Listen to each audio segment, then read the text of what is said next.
pessoal, eu sou a Erika Yamamoto, estamos aqui no podcast da Clínica Desenvolvida. Eu sou médica, pediatra do desenvolvimento, gastropediatra, e estou aqui com as minhas colegas, a Rita Gagliardo, psicopedagoga. Estou aqui com a Bianca Fargiani, que é fonoaudióloga. Hoje a gente vai falar um pouquinho sobre alguns sinais de desenvolvimento que, assim, nem sempre eles aparecem de uma forma contínua, de uma forma óbvia. Então, às vezes, tem alterações na fala, no corpo, no jeito da criança se movimentar, brincar, aprender e participar também do cotidiano de todo o dia a dia. Então, a primeira pergunta, eu gostaria de comentar com vocês. Então, assim, quando os pais devem se preocupar com o atraso da fala? O que a gente observa quando a criança fala pouco, quando aponta pouco e mesmo parecendo que entende as coisas, mas não consegue se expressar? É importante, né? A gente ouve muito dos familiares, de pessoas antigas. Cada criança tem seu tempo. E não é verdade, né, gente? A gente tem um marco do desenvolvimento que é esperado ser atingido. A partir do momento que não é atingido, é porque está em déficit. Então, se a criança com 6 meses, ela não balbucia, o contato visual ele é muito importante também, né? Então, a criança não tem contato visual, né? Porque a gente aprende o quê, né? A gente aprende observando. A gente não nasce sabendo tudo. Então, como se a gente não vai olhar nos olhos, né? E ver a boca gesticulando, né? Você não aprende. Então, assim, 6 meses a criança não balbucia, 1 ano ela ainda não balbucia, não fala palavras com sentido, mamã, papá. Com 18 meses, né, ela não consegue também nenhuma palavra, principalmente, né? Com 2 anos é esperado que ela já junte, né? Ela e ela fale de 1 a 50 palavras, ela tem que falar, né? Com 3 anos, frases curtas com 3 palavras, todas com sentido. Não falando isso, ela tá com déficit. Ela precisa de ajuda, né? Seja do pediatra, do profissional especializado nisso, principalmente na escola, né? Sim. A observação do professor, porque eles estão lá todos os dias, né? E a gente pensa muito, como que essa criança se coloca, né, nesse espaço escolar? Então a gente pensa, ela está em sala de aula, como que ela vai expressar os desejos dela para esse professor? Como que ela vai contar para a família, às vezes, quando ela chega em casa, o que aconteceu? Como que ela vai expressar os desejos dela? E aí a gente pensa também um outro lado que é muito importante na escola, que é o momento da brincadeira. Muitas vezes ela não consegue participar, porque, por exemplo, se você pensa numa brincadeira de casinha entre eles, eles têm ali que determinar quem vai ser a mamãe, quem vai ser a filhinha, né? E às vezes eles colocam ali a parte de fazer a comidinha. Como que eu vou oferecer? Conta, né? O faz de conta, o jogo simbólico. Se eu não tenho a fala, como que eu vou oferecer, né, uma comidinha para o meu amigo? Então eu acho que quando ela não se comunica na escola, a gente tem que começar a pensar nesse tempo que você falou, né? Exato. E começou a prejudicar a participação dela no dia a dia, na rotina, acho que é um ponto de alerta, né? A gente precisa... Eu acho que outra coisa que também é bem importante, que as mães muitas vezes ficam preocupadas com, quero um diagnóstico, né? Quero saber o que tem, se é o atraso de fala, mas a gente precisa, principalmente orientando as famílias, que a gente coloca a criança em intervenção, estimula com fono, estimula com psicólogo, né? E aí a gente vai observando quanto que evolui ou não, e aí sim a gente vai podendo, faz a orientação parental também, isso é muito importante, né? Também. Porque não faz o estímulo só 1 hora em consultório e daí depois não faz mais nada. Érica, perfeito sua colocação, porque às vezes, e até em anamnese, porque é importante a anamnese, que é a coleta de dados do paciente, né? Porque a gente, através da coleta de dados, a gente conhece a família. Às vezes você vê a criança com uma postura, ela é um pouco mais retraída, mas o pai também é. Qual é o estímulo que essa criança tem em casa pra gente falar que ela realmente está com déficit? Ou se realmente é essa interação que está faltando. Então é muito importante a gente conhecer o âmbito que ela vive, pra a gente falar se realmente ela está com déficit ou se realmente a gente precisa auxiliar esses responsáveis, né? E hoje em dia uma coisa muito importante é o uso de eletrônico, né? Não é? A criança fica lá só, nem em casa, só ou na TV ou só no celular, qualquer coisa de eletrônico, aí acaba tendo menos estímulo ainda para falar. E quando chega na escola, isso amplia, porque na escola é o espaço da interação, é o espaço onde a gente precisa da fala. Então, acho que é isso, né? Essa equipe olhando, né? O contexto familiar, o contexto escolar e o estímulo, porque a escola ela já tem um estímulo natural. Então, quando você vê que uma criança está ali, destoa, né? Não tá ali no... a gente percebe imediatamente. É como você falou dos marcos do desenvolvimento. A gente também na escola olha muito para isso. E muitas vezes quando a gente aciona a família, eles costumam falar, né? Ah, não, mas a avó entende tudo que ele fala. Mas o amigo não entende, né? O amiguinho não entende, a professora não compreende. E a gente precisa desse olhar. Então, acho que uma complementa a outra sempre, né? É a substituição do gesto. Exatamente. Né? A substituição do gesto para a fala. A fala é muito importante, porque a fala é um meio de comunicação. E a criança tem aquele tempo em que, quanto antes, né? Quanto mais precoce, a estimulação mais precoce tem um resultado melhor, né? E foi importante, né, o que você falou, porque aí entra, né, a frustração da criança na escola, no âmbito escolar. Aí a criança morde, a criança chora o tempo todo, a criança bate. Por quê? Porque ela não se comunica. E o jeito dela se comunicar, mostrar que ela não está satisfeita, é desse jeito. Né? Tanto é que com crianças até 2 anos que morde, a gente linka muito, né? Ela não fala e a mordida vem como um sinal de expressão mesmo, uma né? comunicação de alguma coisa que não tá de alguma coisa, então eu vou agir com o meu corpo, né? Como eu sei. É isso. Vamos agora para a pergunta 2. Muitas vezes a família percebe que a criança é muito agitada, muito molinha ou desajeitada. Como entender quando isso faz parte do jeito da criança e quando pode indicar uma dificuldade no desenvolvimento motor e na organização corporal? Então, né, é muito importante. Inclusive, ontem mesmo eu estava com um paciente que a mãe falou, nossa, a postura dele... Eu falo, puxou o pai. E eu falei, não é. Ele é um respirador oral. Respirador oral, a postura dele é mais arqueada, ele é cansado. O olhar é mais caído. Como é o sono dessa criança, né? Ele é uma criança hipotônica. Entra a parte também da alimentação. Porque, ela comentou, ele gosta de comer mais comidas moles. Por quê? Porque ele não tem tônus muscular.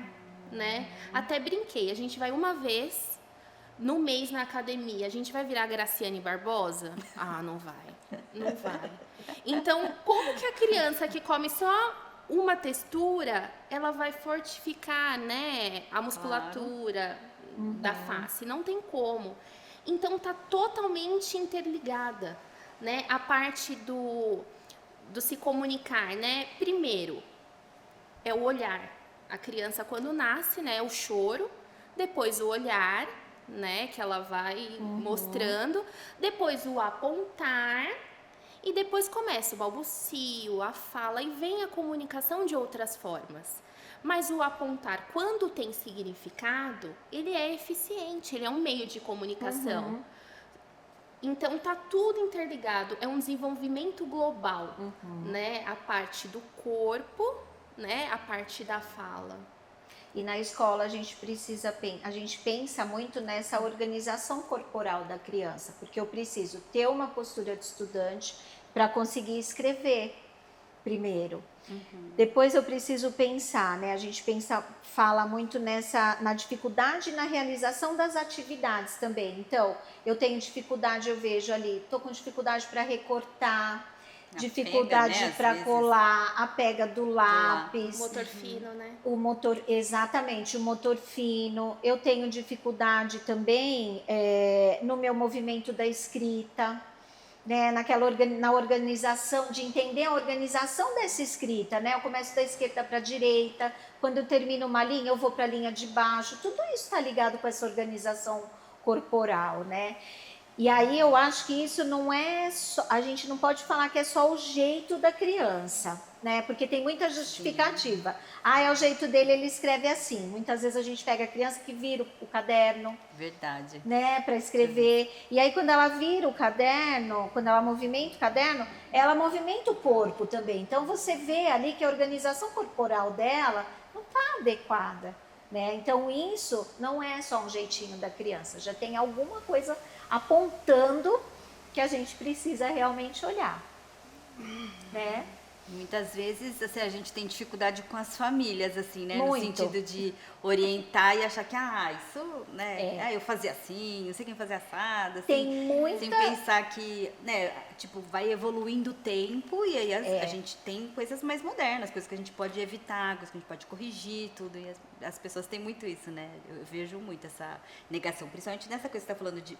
Vira o coisa, pega o lápis de uma forma totalmente diferente, disfuncional, parece. Que fica, né, mais fica difícil, né? Mais, se a gente pensar, por exemplo, na questão da letra cursiva, que é uma letra acadêmica. A gente, né, na escola, a gente faz muito treino motor. Se essa criança não tem os pré-requisitos, né? Por exemplo, se ela não tem ainda desenvolvido a coordenação motora fina, eu não posso inserir a letra cursiva. Então, eu tenho que pensar em tudo que antecede antes de cobrar, porque muitas vezes não estou falando só da família, mas da escola também, entender esse olhar e de dizer, peraí, ele tem os pré-requisitos para eu cobrar a letra cursiva dele? O que está acontecendo com esse corpinho que ele ainda não consegue me trazer isso com 7 anos, que é o recomendado? Né? Então, acho que é isso, a gente tem que pensar. Esse olhar individual é muito importante. Exatamente, e os pré-requisitos, porque às vezes fala, ele não quer fazer, ele não consegue, mas por que ele não consegue? Vamos pensar o que está acontecendo, né? Perfeita colocação. Palavra ideal, pré-requisitos. Pré-requisitos. Para fala, para o caminhar, para a escrita. Sim, né? Sim. Como fala, corpo e interação social se conectam. Na prática, como uma dificuldade em uma dessas áreas pode impactar as outras no dia a dia da criança? Foi o que a gente estava falando, os pré-requisitos. Se não tem o pré-requisitos, nós não temos a fala. Se nós não temos a fala, nós não temos a comunicação. Às vezes a comunicação, né, é o que eu falo, é a cereja do bolo, a fala. Todo pai, toda mãe querem a fala da criança. Mas eu vejo, não é ansiedade, mas é verdade. E passa para a criança. É verdade. Mas você olha, a criança nem aponta funcional. A criança não leva o pai... Não tem ainda a comunicação não verbal, né? Porque começa aí na comunicação não verbal. Até lá de bebê, no balbucio, tudo, ela faz para chamar atenção. Faz, exato. Né? Então, existe a comunicação não verbal antes da verbal. Que foi o que, né, estávamos conversando sobre pré-requisitos. O contato visual, apontar, a interação social, ela é importante, né? Então, se a gente não tem o início, isso vai atrapalhar principalmente no âmbito escolar, no âmbito, né, com pai e mãe. Aí entra a frustração, porque a criança quer se expressar de alguma forma e ela não consegue mostrar o que está acontecendo. Ou quando às vezes ela tem uma dor e ela não tem noção, por exemplo, eu costumo brincar que eu coloco músicas na terapia. Por quê? Porque através do música, do lúdico, que a gente entra no meio da criança. Então eu coloco muito aquela música cabeça, ombro, joelho e pé. Porque clássico, né? Porque aonde tá doendo? Cabeça. ela precisa entender, conhecer primeiro ela, o desenvolvimento global dela, para aí ela começar a conhecer o mundo, Claro. né? Então, eu acho isso muito importante, acho que na escola também, né? Também, porque o desenvolvimento infantil, ele não acontece de forma isolada. Você tem que Sim, ter ele é um tudo. todo, ele é um Exatamente, global, tudo ali né? funcionando, né? Então, por exemplo, uma criança que não fala, ela vai ter dificuldade na interação dela, né? Não tenha dúvida. Uma criança que não tem a questão motora organizada, ela vai se cansar mais nas tarefas, ela vai evitar uma brincadeira que pode exigir dela um esforço maior. Então, tudo isso tem que estar acontecendo de uma forma natural. Bom. Uma né? criança que não tem um sono agitado, um respirador oral, que chega na escola já chega Cansado, cansado, né? Chega cansado, né? Não dorme bem. Então, e aí a gente, de novo, né? Acho que esse conjunto de profissionais olhando para essa criança faz diferença, né? Porque essa criança não está dormindo bem, por quê? Ela está chegando cansada na escola, ela precisa dormir no período escolar. O que está acontecendo? Então, a gente precisa olhar para isso o tempo todo, né? Eu Essa acredito conversa com família também, né? O tempo todo, né? Entender? Essa parceria entre família e escola é muito importante. Muito. Para todo o desenvolvimento, né? Essa comunicação. E eu acredito Toda que a nos diferença. consultórios a maioria das dúvidas é em relação à fala e ao desenvolvimento na escola, né? As mães, assim, né? Tem muito, os pais, a família, assim, tem muita. Fica esperando, né? Ai, ele não tá falando, ele não tá falando. E aí a gente vai vendo que tem algumas coisas que tem que vir antes, tem que ver o quanto que explicar, orientar a partir do estímulo, né? Que é desde lá de antes, né? Mas às vezes a criança ela tem potencial para aprender, mas ela tem, né? Toda criança tem potencial, mas né, essas crianças especificamente, elas têm um potencial para aprender, mas elas têm algumas questões no desenvolvimento que não estão acontecendo de uma forma normal que vai impactar nas outras, né? Então, por exemplo, você tem às vezes uma criança que tem uma oralidade boa, mas ela não tem um planejamento para iniciar uma atividade. Ela não tem organização, né? Ela está ali com uma questão das funções executivas que ela não consegue iniciar, mas se você pergunta para ela, ela está entendendo, né? Então, esse é um olhar que a escola não pode perder, porque eu acho que muitas vezes, falando de família, quando a criança chega na escola e o professor olha e começa a apontar para a família, não é um apontamento vazio. Nós estamos ali com outras crianças se desenvolvendo. Então, a gente tem que, né, ter todo um cuidado primeiro para conversar com essa família, mas é isso que a Érica falou, às vezes tem uma resistência, ele tem o tempo dele, ele tem o jeitinho dele, eu era assim, minha mãe era assim, minha avó é assim, então eles vão justificando isso, né? E muitas vezes a escola que não está fazendo o papel dela. Mas a gente já fez o nosso papel, porque a gente tem o nosso planejamento, a gente oferece muita estratégia, a gente tem todos os nossos recursos. E quando a gente chega para a família para dizer, olha, preciso de ajuda, é porque o nosso olhar já está lá na frente. A gente já viu muita coisa dentro da escola e a gente já fez também muita coisa. Então, é importante que a família também entenda que é um pedido de ajuda nosso, Claro. né? Senão depois a intervenção vem tardia, né? Sim. E a E aí já criança teve sai perdendo muito. Perde muito, né? Quando já tá lá bem mais velha, assim, já perdeu bastante tempo de estímulo. A Que Até os janela de 7 oportunidade, né? Até os 7 anos a neuroplasticidade tá lá, Então, um turbilhão, né? E aí perde esse tempo. Por isso, quanto antes, né, a gente treinar esse olhar, acho que na escola também, ajudar a família a ter esse olhar, né, com essas informações, quanto mais cedo começar, melhor para a criança, né? É que os pais esperam. A famosa intervenção precoce. Exatamente. Sim, E é importante também com relação à escola, porque a gente, né, claro, tem escolas e escolas, né? Isso. Tem escolas que a gente, infelizmente, não vê ainda essa parte, É. né? Então, assim, é muito importante também a formação, né? Formação dos professores, para ter esse olhar com essa parte da inclusão, porque senão acaba chamando a atenção aquela criança só, aquela agitada, né? Aquela que não para quieta, bate em todo mundo, aquela quietinha lá. E que está rotulada também. A passa- gente precisa tomar cuidado na escola com esse caminho, né? É Que não é verdade. rotular, aquilo está acontecendo por algum motivo. Ele está destoando, está acontecendo alguma coisa nesse funcionamento Tem, dele. né? Tem 2 anos de idade, fica só parado, quietinho lá, né? Tem alguma coisa que tem que chamar atenção aí. Então, Exatamente, é essa importante. participação, né? Porque a escola é isso, é participação. sim. Né? A escola exige isso, participar, ter interação. Escola é isso, né? Se você tem alguma criança que não está É o conseguindo, lugar mais rico, se a gente for pensar, né?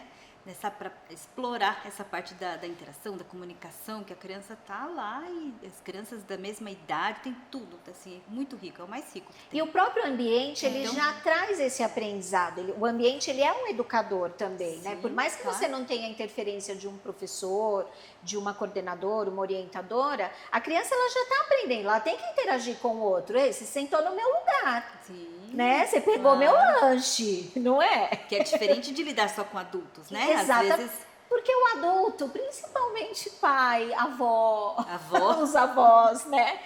Termina fazendo tudo mesmo, né? Verdade, muito. Né? né? Então, Algumas tudo tem- escolas ainda acho que Não é tem esse verdade? papel, Tem. né? É por falta de conhecimento mesmo. Por isso que é é importante, né, importante essa informar, é formação. importante formar também, né, esses professores. Sim. A gente precisa ensiná-los a ter esse olhar também em sala de aula. Porque muitas vezes o aluno quietinho é gostoso para o professor, ele não me dá trabalho, ele está dando conta de tudo, mas né, normalmente na escola a gente termina focando nos alunos indisciplinados, aquele muito agitado, né, aquele que não me dá sossego, que eu chamo o nome dele 10 vezes, É o que né? marca a sua vida, né? É o que marca, é aquele que você vai para casa Professor, pensando o lembra que eu vou dele, fazer para ele amanhã, para ele se acalmar. Mas e aquele que é isso? E aquele que está mais quieto?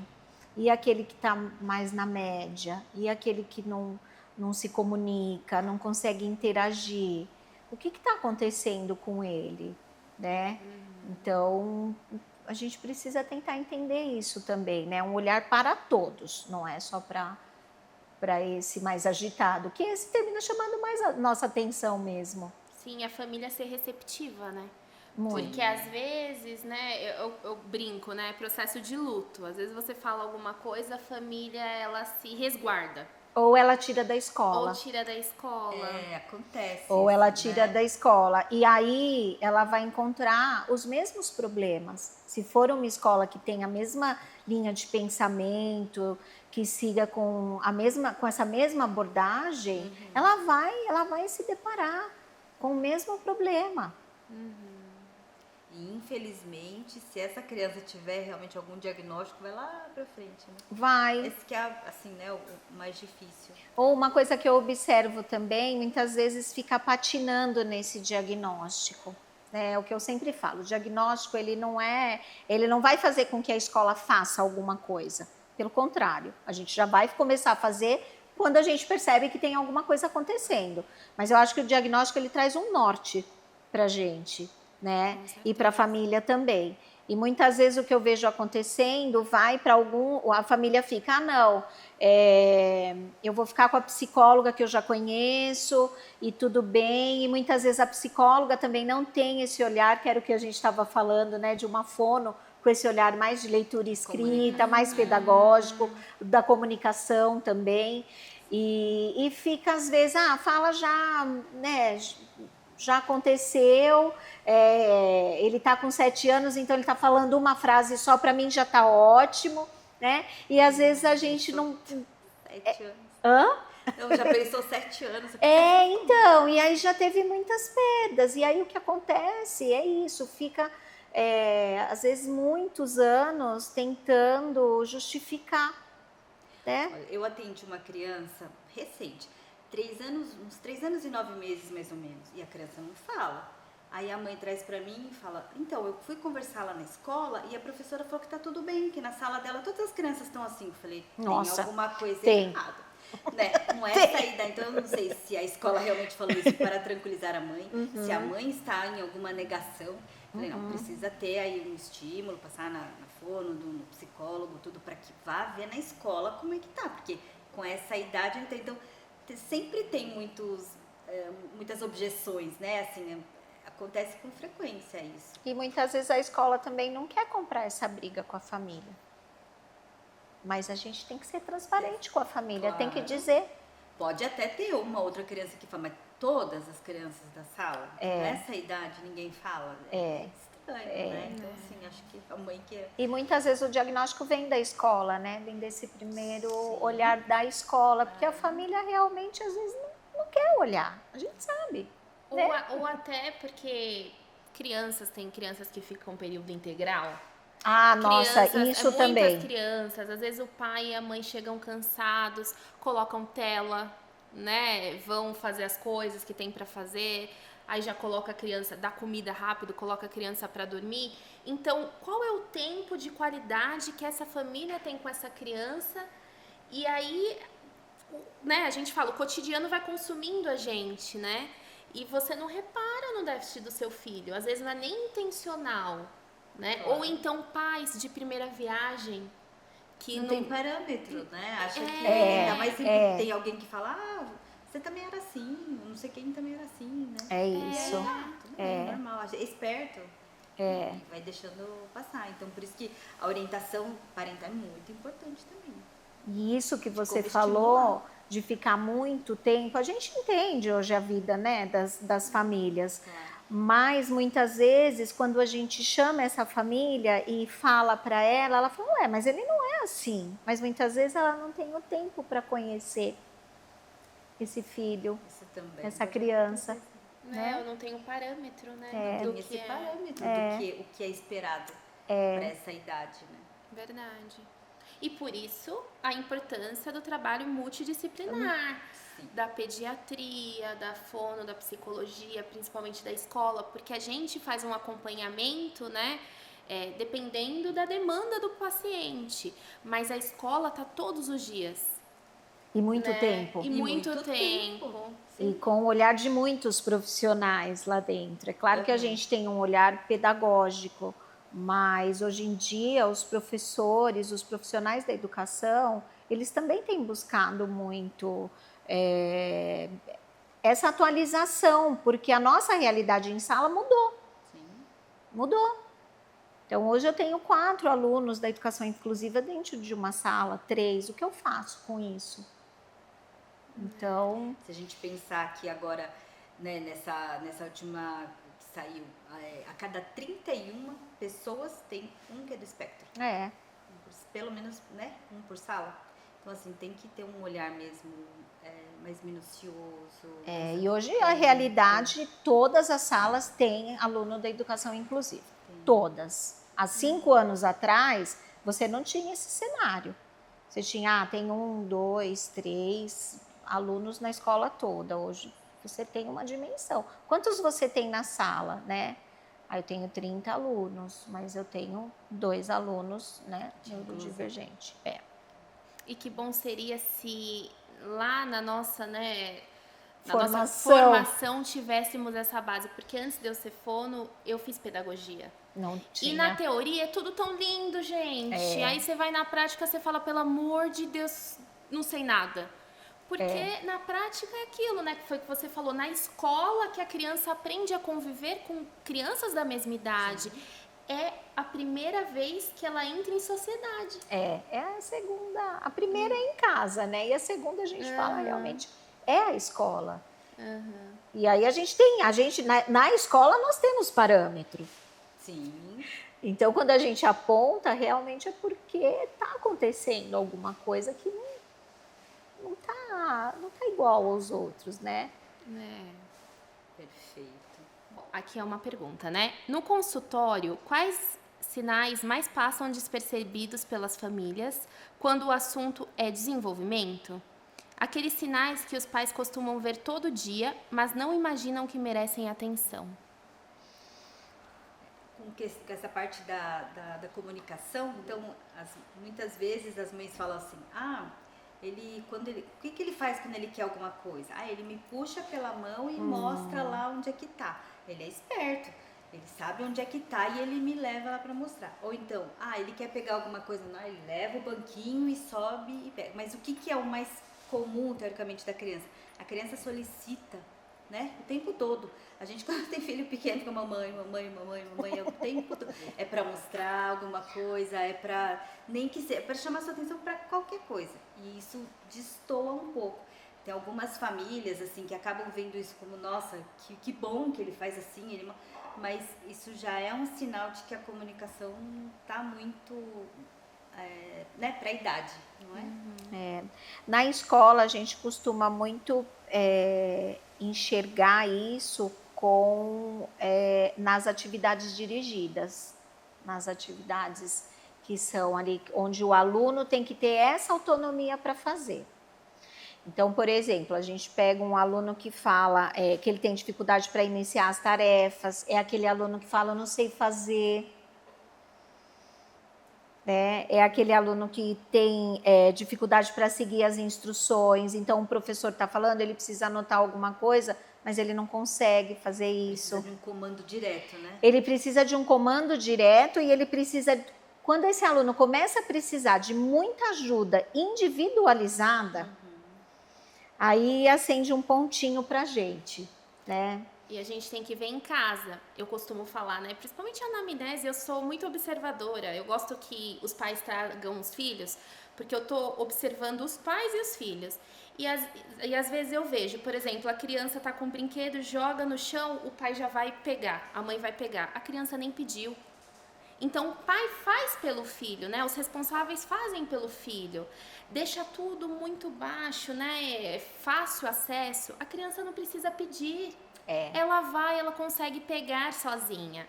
Então, a gente precisa ter esse estímulo dentro de casa também. E aí, o que acontece? No âmbito escolar, você já vê diferença. Porque a criança não tem autonomia. Né? E muitas vezes na escola, isso é confundido com questões comportamentais. E não é comportamental isso.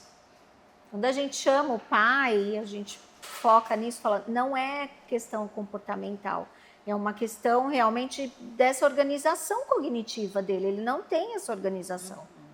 Né? Nas brincadeiras, por exemplo, quando a gente vê um aluno que ele está ali muito fixo, ele só brinca de uma brincadeira. Por quê? Porque ele já aprendeu as regras daquela brincadeira, ele não quer se colocar em outros desafios para aprender novas regras, ele já tem uma flexibilidade, uma inflexibilidade, né, ali, porque o desafio para ele está muito difícil. Em casa não, né? Em casa ele não encontra o desafio. Né? Ele já tem tudo pronto para ele. Por isso que eu falo que na escola é sociedade. Porque os pais, às vezes, num joguinho, ele sempre ganha. Ele sempre... Então, você não coloca a criança em frustração. A criança, às vezes... Principalmente quando a criança é criança única na família... Ela fica o quê? Ela fica sendo a princesinha, o reizinho da casa. E ela não lida com a sociedade mesmo. Ela vai na escola, porque na escola todo mundo é rei de alguém dentro de casa. Né? Então todo mundo briga pelo lugar, todo mundo quer, né, pertencer à sociedade. E os desafios da escola, né? Esse desafio dessa interação com o outro... esse desafio, por exemplo, nas brincadeiras, a gente vê muito uma criança que não quer brincar, ela fala, eu não quero brincar, eu não vou brincar, muitas vezes ela não sabe interagir, então como que ela vai iniciar, né, aquela brincadeira? E aí, assim, muitas vezes, uma fala que a gente tem muito com os pais, quando a gente quer falar que não é comportamental, que ela precisa procurar, às vezes, uma fono, que precisa ir para um outro caminho, né, ou uma avaliação médica mais detalhada, dizer assim, o problema não é a questão dela aprender, mas ele está aprendendo então, mas qual é a relação dela com esse aprendizado? Ela está conseguindo dar conta desse aprendizado? Ela não está conseguindo organizar esse aprendizado. E aí você pensa, o aprendizado dentro da escola, ele é evolutivo, né? Então, se você não aprende o que antecede, né, por exemplo, uma expressão numérica, você precisa ter consolidado ali as 4 operações, como que você vai seguir para esse conteúdo? Né? Então, assim, você precisa entender que assim, a forma como ela está se relacionando, ela consegue fazer continha de matemática só daquele jeito. Né? Mas você tem que generalizar também, né? Você tem que ter várias estratégias para chegar no resultado. Então, quando a gente fala, não é uma questão comportamental, entende? Ele não está conseguindo organizar o que ele está recebendo de aprendizagem. Bem interessante. Esse olhar é muito importante. Tem muitas coisas, né? Tem. De cada área, de né? cada área. Porque é muito amplo, né? É muito amplo. O desenvolvimento da criança. E uma complementa a E um outra. complementa o outro. Verdade. Complementa, não dá hoje para você falar só de um profissional, né? Quando a gente começa com a fono, a gente vê que tem questão comportamental, a gente vê que tem que fazer uma orientação com a família, né? Aí a gente vê que tem questões na escola também que precisa se adequar. Então, assim, são muitas questões, né, com essa criança. É importante também na escola, quando as terapeutas, fono, a psicóloga vai observar, né, a criança lá, como que ela tá, e aí pontua exatamente, olha, aqui, né, podemos fazer assim, ou não, aqui melhor não fazer assim. Então, essa troca, essa maravilhosa. é o que a gente tem de mais essencial, essencial. E que bom seria se todos os profissionais de todas as áreas fossem abertos a isso, né? É verdade. Não é verdade? Tem escolas que não permitem, né? Então. Não é? Tem escola que não permite. A gente pede para ir na escola. A gente fala, não, vem olhar, vem observar. E ajuda também, mas né? Porque muito, é uma troca, né? muito, porque às vezes o nosso olhar é muito pedagógico. Aí você vem com uma estratégia para que eu possa usar no pedagógico. Nossa, funcionou. E sabe? o pediatra acompanha a vida inteira da criança. Exatamente, mas o primeiro caminho nosso é pediatra. Exato. Você já procurou a pediatra? Né? Por exemplo, a criança tem uma questão ali visomotora, né? A gente sabe que a escrita é visomotora, né?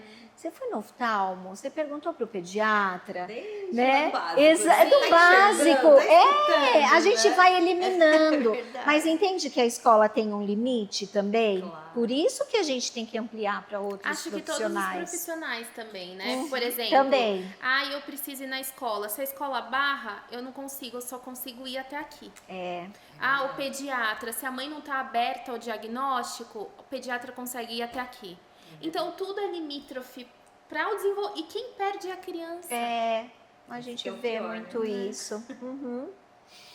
Então, é importante, né, que os pais, os responsáveis, tenham essa consciência. Se acha que a criança tem um déficit, para procurar um pediatra, para procurar um profissional que ela acha que está, né, desfocando da criança. E até, na verdade, sempre tem, assim, né, profissionais e profissionais, porque quando a gente faz, né, a residência, ou quando eu fiz, né, a pediatria, tudo, a gente não tem um olhar, assim, uma coisa é o que você aprende ali, outra coisa é o que você vai vendo na prática, ainda mais agora, né, com tantas coisas que a gente tem, né, que diagnósticos, que eles estavam falando, né, antigamente você não tinha praticamente crianças com diagnóstico em escola, Não. né, aquela um pouco diferente, isso aqui tá demorando um pouquinho mais, mas vai...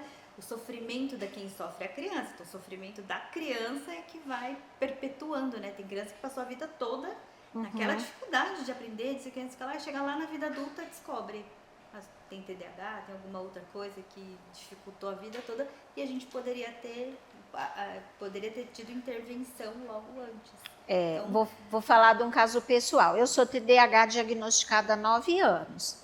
E eu, quando era criança, sempre tive muita dificuldade na escola, principalmente na escola. Eu tinha uma agitação, mas o meu TDAH é mais a agitação realmente interna, né? Pensamento ali acelerado. E aí, por exemplo, eu nunca consegui fazer a letra cursiva.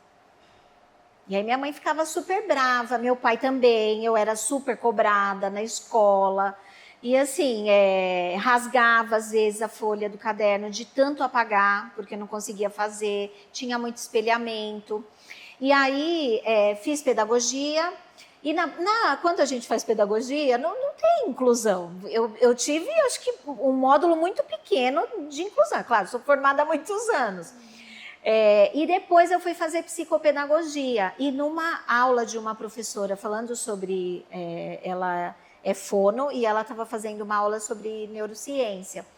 E ela começou a falar tanta coisa. Aí, quando terminou a aula, eu falei para ela, ela chama Daniela, falei, Daniela, queria te contar algumas coisas. E falei rapidamente com ela, ela falou, faz um neuropsicológico. Aí eu falei, é mesmo? Ela falou, faz. Ela falou, acho que você tem duas coisas. Ela falou, pelo que você estava falando, você tem um PAC e eu acho que tem um TDAH. Falei, tá bom. E realmente, fiz o neuropsicológico. E aí fiquei pensando, né? Porque aí, né, você faz o caminho. Fui para o psiquiatra para ver questão de medicação. E quando eu tomei a medicação, vou falar para vocês, eu falei, nossa, isso é muito bom. Isso é muito bom. Fez um bem. Faz uma diferença. Fez muita diferença. Eu conseguia focar, sabe? Eu conseguia começar as coisas e terminar. E aí, acho que fica assim, né, acho que é um alerta mesmo, né? De que assim, eu passei a minha vida tendo que achar tantos recursos, por exemplo, na faculdade, eu tinha que ter o meu jeito de estudar para conseguir aprender. Foi tão difícil, tudo era mais difícil. Então, hoje, quando a gente, né, traz esse assunto, traz essas informações, a gente tem que pensar nessa criança, o quanto é difícil para ela também. Né? Porque ela sabendo, a gente consegue adaptar para ela, né? Exatamente, a gente consegue adaptar a medicação, às vezes, né? Acho que você pode falar muito disso, quando ela entra, né? Como um recurso, não sei se seria essa a palavra, mas o quanto ela ajuda também. A gente vê isso acontecendo em sala de aula. Sim, muitas vezes tem a indicação da medicação, porque só a parte, né, da terapia, só a parte da psicoterapia, tudo não está ajudando, está tendo muitas disfunções, muito prejuízo, às vezes é necessário. E muitas vezes, quando a criança começa a tomar, nossa, muda assim, parece que mudou do 8 para 80. Assim, eu tive um caso assim de uma mãe que foi muito resistente para entrar com a medicação. E assim, essa criança querendo muito aprender, sabe? Mas não conseguia ali desenvolver, trazer para o registro. E aí, quando entrou com a medicação, enfim, entrou. Sabe a sensação que eu tive? Eu falei, nossa, ele estava com tudo guardadinho ali e a medicação abriu para ele. Foi tão bacana assistir isso, ver isso. E o quanto ele começou a se desenvolver mais. Então, as terapias foram importantes sem ter a medicação, claro, e sempre é, mas quando entrou com a medicação, tudo aquilo que foi feito na terapia veio. Aproveitando o adendo, né, porque principalmente em clínicas, essas coisas, né, eu vejo muito, às vezes a família não dá direito à medicação. E às vezes, quando retorna ao pediatra ou retorna para nós, a gente fala, mas como assim não está tendo avanço, né? E aí até ia perguntar, né? Porque às vezes a família não dá a medicação correta, vai pra você e fala, olha, não tá resolvendo nada. Tem, né? Não tem? Tem, porque tem muitas pessoas que acabam tendo preconceito, né? De usar esses medicamentos. Ou vê e fala assim, hoje ele tá bem, não precisa. Eu não vou dar. Não vou dar. Hoje ele precisa, né? A gente vê isso, é nítido na escola, quando o aluno tá medicado e quando ele não tá. Aí eu vou dar medicação só na época de prova. Mas calma, a prova é o registro final de todo o processo do aluno já. Então, como que eu não vou avaliar? Como que eu não vou proporcionar para ele durante o processo dele do trimestre? Ah, não, só quando vai fazer a prova. Não, ele tem que ter aprendido para poder fazer a prova. A prova é o registro final de tudo que nós já trabalhamos com ele, né? Acho que varia bastante, a gente sempre começa com a terapia, introduz a medicação só quando precisa mesmo, mas tem muitas crianças que precisam mesmo. E aí, quando precisa, a diferença é gritante. Chegamos ao fim do nosso podcast. Foi muito bom ter a companhia de vocês aqui. Vamos Obrigada. encerrar. Vamos marcar outras vezes para poder conversar, Sim, né? vamos. amei. Vai ser um Obrigada, prazer. viu? Obrigada. Eu que agradeço. Obrigada. Tchau, Tchau. gente.